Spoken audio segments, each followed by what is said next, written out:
Soy Adriana Balobra, estoy invitada a este ciclo para presentar mi libro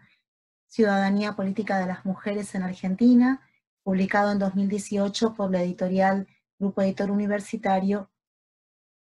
y EUDEM, la editorial de la Universidad de Mar del Plata. A quienes quiero agradecer, particularmente a Héctor Recalde, del Grupo Editor Universitario, un editor que no solamente está permanentemente pensando líneas de trabajo y desafíos, sino que además corre riesgos materiales, un hallazgo realmente insospechado en Argentina para una editorial, y a Gustavo Contreras, que es el director de la colección La Argentina Peronista que integra este libro y que ha sido un excelente lector, un coordinador dedicado, preciso, muy constructivo en sus devoluciones.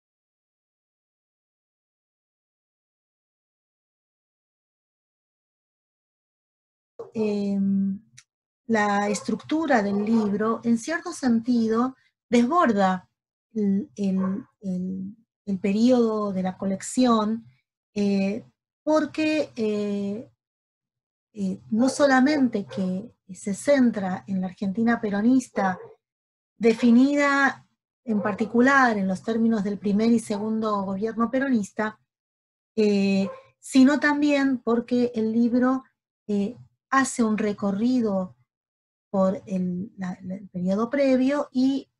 se sumerge en los periodos posteriores hasta llegar a la actualidad. De hecho, el libro parte con una reflexión sobre el presente en el que fue escrito, que tiene que ver con la sanción de la llamada ley de paridad en la representación de las mujeres en el ámbito parlamentario en Argentina,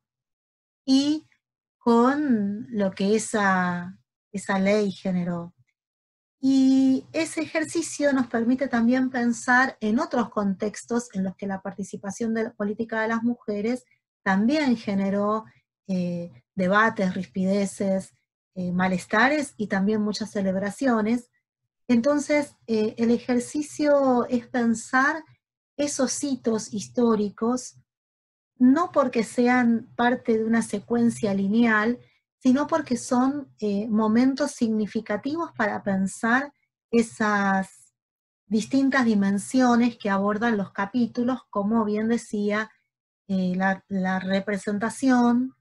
el ejercicio del sufragio y las distintas instancias de participación de las mujeres, sea en los ámbitos partidarios, en distintos espacios del gobierno. Ciertamente en el libro hay distintas apuestas.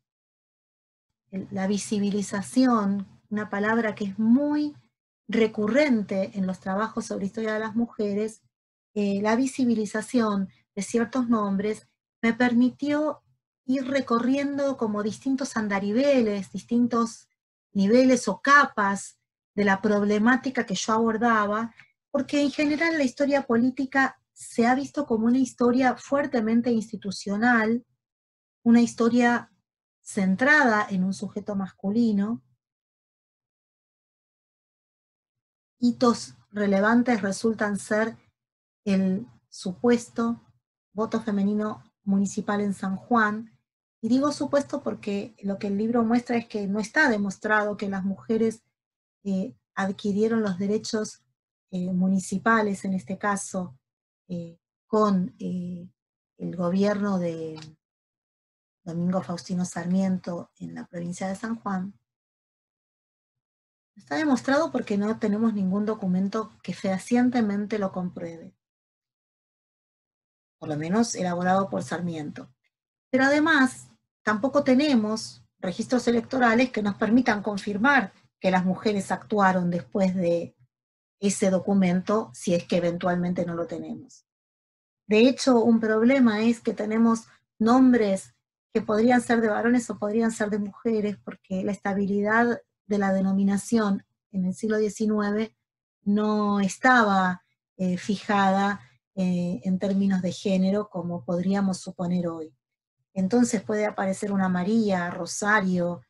y tantos otros nombres, Mercedes, y que en realidad eran de varones y de mujeres. Y lo que necesitamos hacer ante esta duda es, podemos pensar que eran mujeres y en todo caso eran muy pocas,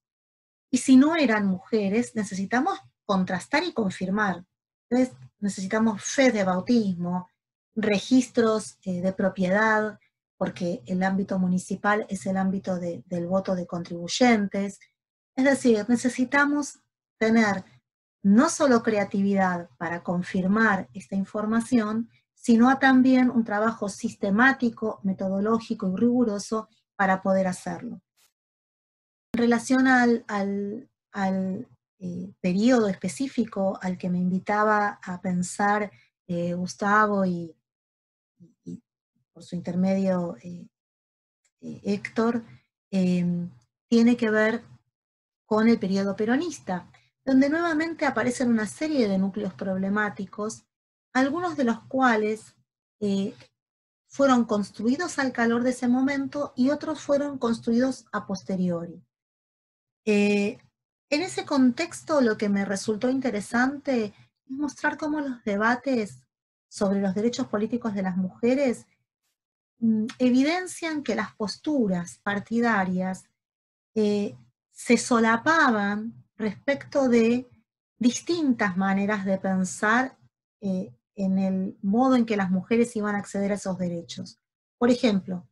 en el caso de los debates en la Cámara de Senadores, a pesar de que era un bloque único integrado por los legisladores del Partido Peronista, en realidad ese bloque tenía diferencias tan notables que algunos podían plantear pautas más calificadas que otros que eran mucho más liberales respecto del planteo de los derechos políticos. Y asimismo respecto de cómo pensaban a la mujer. Es interesante también señalar la manera particular en la que en ese ámbito estaban más dispuestos a considerar el sufragio femenino y no tanto la representación. Y mostrar que pocos años después y las mujeres acceden a ese ámbito que era tan preocupante para los varones que sancionaron finalmente la legislación de derechos políticos de la mujer, como se denomina la Ley 13.010 de 1947. Entonces, algo de esto son los problemas y discusiones que propongo, y pensar también que en el periodo posterior, y esto no es algo tan conocido, se llegó incluso a proponer que la ley de derechos políticos de las mujeres fuera suspendida, porque un representante conservador consideraba que por ella había ganado Perón, y eso evidenciaba que las mujeres eran manipulables por cualquier líder. Lo significativo aquí es que todo lo que decía el diputado, el representante en la Junta Consultiva Nacional, no diputado, perdón, Reinaldo Pastor, no tenía sustento en hechos concretos, sino que eran suposiciones, pero que sin embargo permearon de manera tal que fueron también integradas a distintas formas de lecturas históricas sobre el tema, pero lo que trato de mostrar en el trabajo es que no hay datos que permitan corroborar semejante cuestión, porque tendencialmente las mujeres votaron de manera semejante que los varones, pero si las mujeres no hubieran votado, el peronismo hubiera ganado igual. Entonces, esas afirmaciones más bien son especulaciones que no tienen que ver con una lógica vinculada al quehacer de investigación. Y finalmente el último capítulo, donde rápidamente repaso esos procesos posteriores en los años 50, nos lleva a pensar ¿Qué pasa cuando las mujeres participan en política? ¿Cambian? ¿No cambian la política? No sé si cambian la política las mujeres. La política es un espacio con reglas y lógicas propias que es muy difícil de horadar en términos también de estas lecturas de género. Sin embargo, creo que es importante que consideremos que lo que cambia es la sociedad cuando más personas pueden acceder a derechos que antes estaban considerados de manera exclusiva. Y no solo se benefician las personas, se beneficia la sociedad en conjunto en esa ampliación.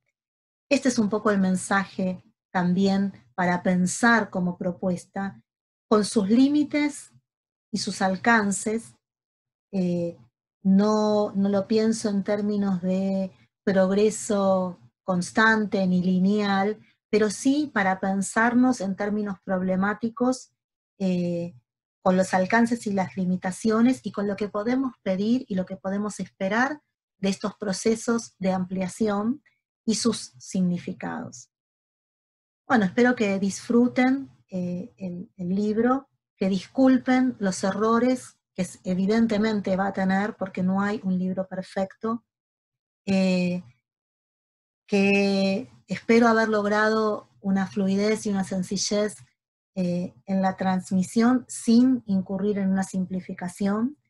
y que, bueno, ojalá sea el comienzo de una ida y vuelta para pensar nuevos proyectos en esta misma línea. Gracias.